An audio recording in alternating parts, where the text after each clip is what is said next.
Right across the Fraser Coast, we're really fortunate to have heritage buildings that tell the story of our region.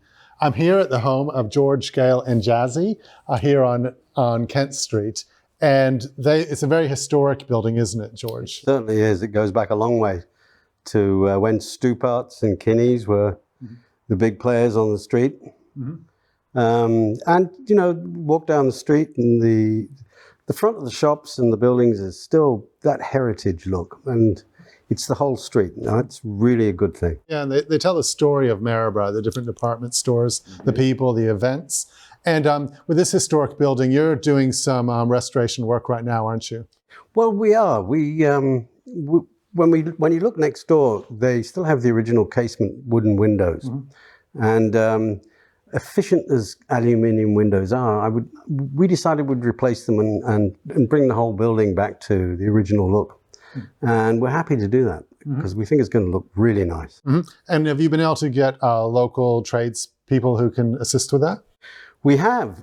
We've found the people out on Alice Street, Whites. I forget their initials, but they go back a long way. The stuff they've done, the pictures they've shown me, in terms of heritage, they know exactly what they're doing. They've done a wonderful job on those windows. That's right, yeah. It'll really be good to see it brought back to its original style. And to do this, you've been able to access the council's heritage grants? Which we wouldn't have been able to do without the council's help.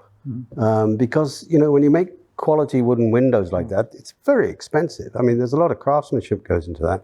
So downstairs in this historic building is the wonderful store, the Push on Kent, with a wide range of antiques and books.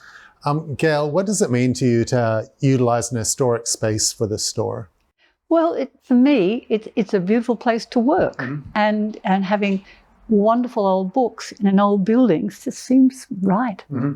Yeah, and I guess it's part of, you know, celebrating Maryborough as a unique place to be able to utilize these spaces. Absolutely.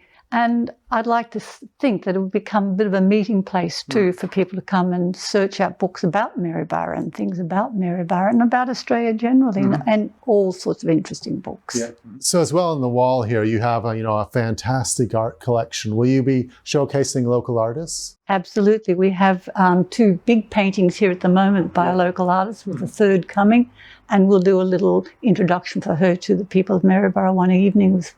Yeah, what you're doing here with the building and with the store is really, really good for our communities. We want to get the old buildings used, adaptively reused, and used for their original purposes, like this one with the store.